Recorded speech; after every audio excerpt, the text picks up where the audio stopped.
சத்ரபதி சிவாஜி கேள்விப்பட்டிருக்கீங்களா? அவர் எந்த சாதனை பண்ணார்? இந்து சாம்ராஜ்யத்தை உருவாக்கினார். இந்து சாம்ராஜ்யத்தை சத்ரபதி சிவாஜி உருவாக்குவதற்கு வெறுமனே அவர் மட்டும் வேலை பண்ணலை, நிறைய பேர் வேலை பண்ணார். நிறைய பேர் வீரர்களாக தொண்டு செய்தார்கள், நிறைய பேர் தியாகம் செய்தார்கள். அதன் மூலம்தான் என்ன உருவாக்க முடிஞ்சது?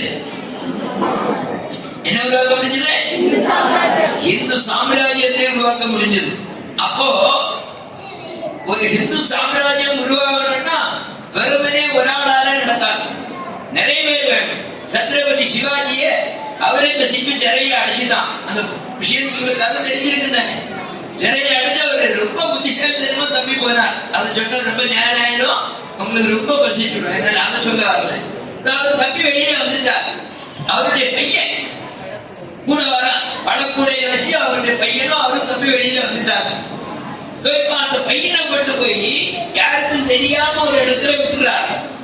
விட்டுட்டு என்ன சொல்றாரு அப்படின்னு சொல்லி விட்டுட்டு திருப்பி ஊருக்கு வந்து அவர் என்ன தெரியுமா சொன்னார்? அவங்களுடைய மனைவிட்டையும் அவங்க அம்மாட்டையும் பையன் செத்து போனான். சொந்த மகன் உயிரோட இருக்கும்போது அவங்க அம்மாட்டையும் அவங்க பாட்டிட்டையும் என்ன சொன்னார்? இறந்துட்டுதான் சொன்னார். ஏன் சொன்னார்? இவர் அங்க விட்டுட்டு வந்திருக்கிறார். அவர் இறக்கல அப்படிங்கிற தகவல் அவுரங்கசீப்புக்கோ அல்லது அந்த முஸ்லீம்கள் அவங்க படை தளபதிக்கோ போன என்ன பண்ணிடுவாங்க? அவரை தேடி கண்டுபிடிச்சு கொண்டுவாங்க.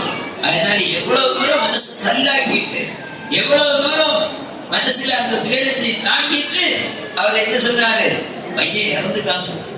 அப்படி சொல்றது கடைசியில வந்து சேருது. அந்த வந்து சேர்றதுக்கு முன்னாடியே இவங்களுடைய படை தளபதியுமா வந்துட்டு இருக்காங்க, குதிரையில வந்துட்டு இருக்காங்க. அவருக்கு உடம்பு சரியில்லாம ஆயிடுச்சு சத்ரபதி சிவாஜி. அதனால ஒரு கிராமத்துக்கு வந்தாங்க, சின்ன கிராமம். அங்க வந்து மின்விளக்கெல்லாம் கிடையாது. ஒரு கோவிலுக்கு வந்தாங்க.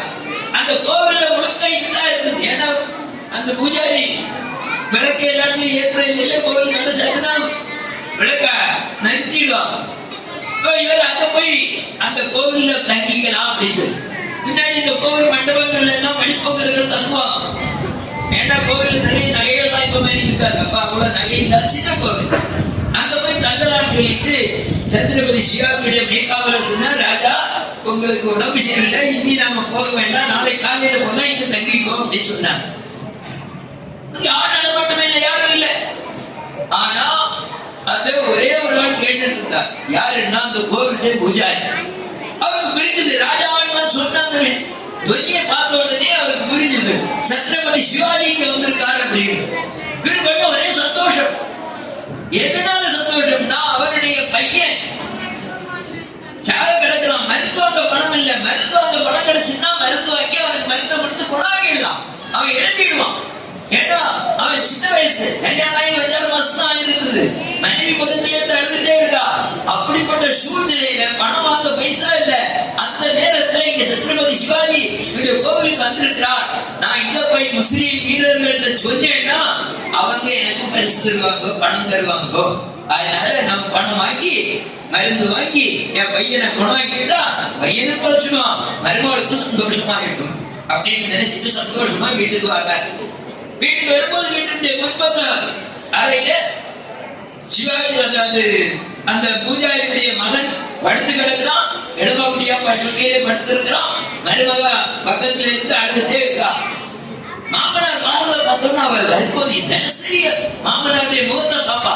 முகம் அப்படி சிரிச்சுட்டே வருவாருன்னா என்ன அர்த்தம்? பணம் கிடைச்சுன்னு அர்த்தம். ஆனா இன்னைக்கு சோகமா தான் வருவார். இன்னைக்கு மட்டும் அவருடைய முகத்துல ஒரு வளர்ச்சி தெரிஞ்சது. உள்ள போன இந்த மருமக பின்னாடி போறா. மாமியார்ட்ட என்ன சொல்றாரு?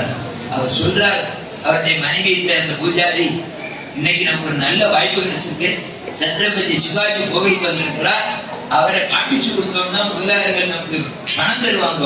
அதை வச்சு நம்முடைய மகனை காப்பாற்றிடலாம், மருமகிட்ட வாழ்க்கையின் செம்மையாயிடும், அழகாயிடும் அப்படின்னு சொல்லிட்டு சட்டை எடுத்து போட்டுட்டு முஸ்லீம் அந்த படை தளபதி அந்த ஊருடைய அதிகாரியை பார்க்கறதுக்காக போறார். முஸ்லீம் வீரர்களை கூப்பிடு. யார் கேட்டா? மருமகை கேட்டார். அவருக்கு எவ்வளவு சந்தோஷமா இருக்கு. அவருடைய கணவனுடைய உயிர் காப்பாற்றப்படுது, இவ சந்தோஷமா இருக்கலாம் அப்படின்னு அவர் சந்தோஷப்பட்டு இருக்கணும். ஆனா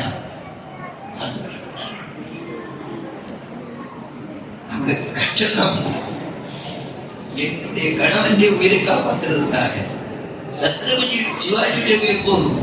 சத்ரபதி சிவாஜியுடைய உயிர் போச்சுன்னா பாரதத்தில் உள்ள பகுதியில் உள்ள எத்தனையோ பெண்கள் விதவையாவாங்க, எத்தனையோ பெண்கள் மானபங்கப்படுத்தப்படுவார்கள், எத்தனையோ ஆண்கள் கொல்லப்படுவார்கள். இது நடக்கக்கூடாது. ஓடனா இருந்து கல்லுக்குள்ள குத்துது. நேரே போனா கோவில்ல போனா மகாராஜா கூப்பிட்டா. சிவாஜிக்கு ஆட்சி இப்படி தெரிஞ்சது. மகாராஜா நீங்க உடனே இந்த கோவில் விட்டு போகணும் அப்படி சொல்லணும். ஏமா நான் இன்னும் தானே, நான் ஏன் இந்த கோவில் இருக்கக்கூடாதுன்னு மகாராஜா கேட்கிறார். இல்ல என்னுடைய மாமனாருக்கு கோவில் பூஜாரி உங்களை முஸ்லிம் தளபதி என்று சொல்லி போனார். சத்ரபதி சிவாஜி கேட்கிறார், ஹிந்து பூஜாரி எப்படி பண்ண முடியும் அப்படின்னு கேட்கிறார். மருமக சொல்றார், என் கணவர் அவருடைய மகன் நோயாளிப்படுத்த பணம் இல்லை, உங்களுக்கு காமிச்சு பணத்தை வச்சு கணவரை காப்பாற்றலான்னு போயிருக்காரு. சத்ரபதி சிவாஜி சொன்னார், நல்லது என்ன பிடிச்சி போட்டுருக்கான். உங்க மாமாவுக்கு பணம் கிடைக்கட்டும், உன் கணவன் பிடிச்சி சந்தோஷமா வாழலாமே.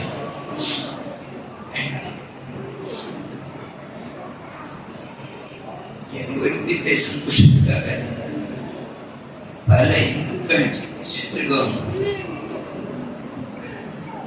தாய்மார்கள் விதைக்காக வாங்குவாங்க, மானபங்கப்படுத்துவார்கள். அதை நடக்க சொன்னதாக என் கணவன் சத்த சாப்பிட்டாங்க. கணவனை இறக்கணும் அப்படின்னு சொல்லி யாராவது இருந்தாங்க. கோவலனுடைய தவறாக தீர்ப்பிட்டோம் சொல்லி பாண்டியனர் பொது மனைவி சொல்றார், கணவனை இழந்தோன்று காட்டுவதில் சொல்லி அவ்வளவு தூரம் முக்கியமான அந்த கணவன் ஸ்தானத்திலே இருந்தவர்களை இறக்கட்டும். என்னை சார்ந்த இந்துக்கள் கவலைப்படக்கூடாது நினைச்சாங்க. சத்ரபதி சிவாஜி சொன்னார், இல்ல உன் கணவன் காப்பாற்றணும் நீ போ சொன்னார். அந்த அம்மா சொல்லிச்சு, நீங்க இந்த கோவில் போகலையா? நான் இருந்தாலே இந்த கோவில் சிவாஜி அடிச்சு நோக்கி சிவாஜி சொன்ன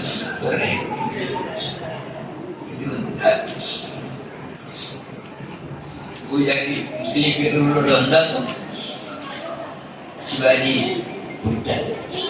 முஸ்லீம் வீரர்களுக்கு பயம், சிவாஜி பற்றி அவங்க எதிர்த்து மாயாவை எங்கிருந்து எங்க அடிப்பான்னு தெரியாது. அதனால பயந்தது முஸ்லீம் வீரர்களுக்கு போயிட்டாங்க. பூஜாரி நேர கோவில போய் அங்கிருந்த இறைவனுடைய முன்ன கீழே விழுந்து ஆனார். ஐயோ எனக்கு கிடைத்த ஒரு வாய்ப்பையும் மாற்றி விட்டுட்டே பகவானை சொல்லி கீழே விழுந்து கும்பிடுறாரு. அவருடைய கையில ஏதோ நட்டுக்கொள்ளும், அதை எடுத்துட்டு வீட்டுல கொண்டு வந்து பார்க்கிறார். அதுல தங்க நாணயங்கள் இருந்தது, கடிதம் இருந்தது. என்னுடைய சகோதரியும் கணவனின் மருத்துவ செலவுக்காக தியாகம், அந்த மாதிரி நிறைய பேர் தியாகம் பண்ணதுனால தான் இன்னைக்கு நாம கொஞ்சம் மேலாவது பாரத நாட்டில் இந்துவா இருக்க முடியும், சுதந்திரமா வாழ முடியும். இன்னும் நம்முடைய பாரத நாடு இந்து நாடுகள் அறிவிக்கப்படணும். அப்பதான் முழு சுதந்திரம் கிடைச்சதா அர்த்தம். அப்ப நாம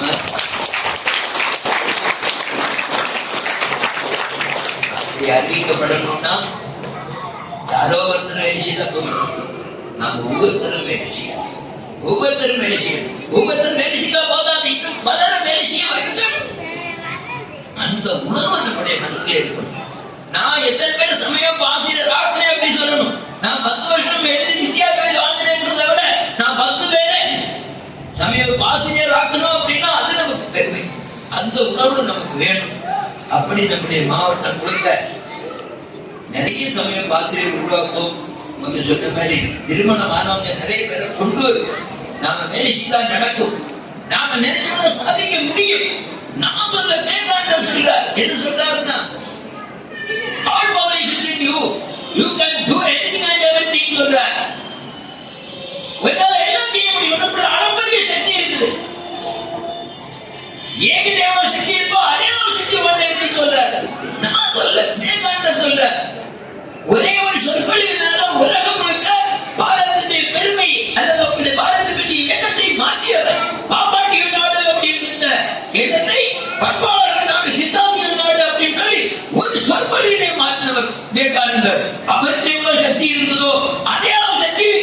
உங்க ஒவ்வொருத்தருக்கு இருக்குன்னு அவர் சொல்றார்.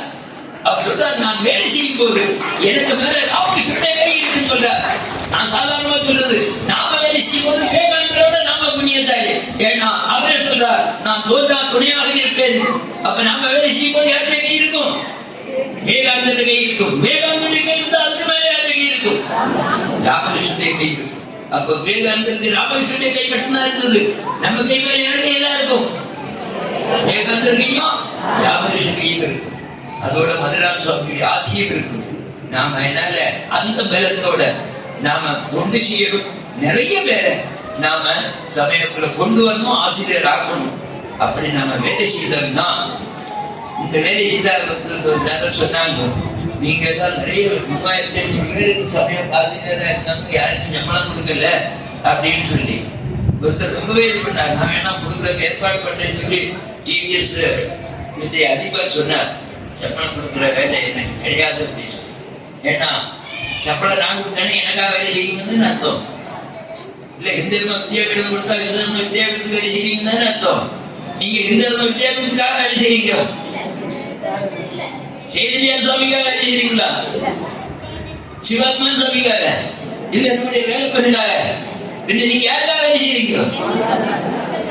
உங்களுக்காக வேலை செய்றீங்க, உங்க மதத்துக்காக வேலை செய்றீங்க, உங்க நாட்டுக்காக வேலை செய்றீங்க. அப்ப யாருக்காக சம்பளம் கொடுத்துடணும்? நீங்களே உங்களுக்கு கொடுத்துக்க. சரியா? நாம அந்த உணர்வோட நாம வேலை செய்வோம். இப்ப நிறைவாக நம்முடைய கன்னியாகுமரி மாவட்ட பரிசு பெறுவருடைய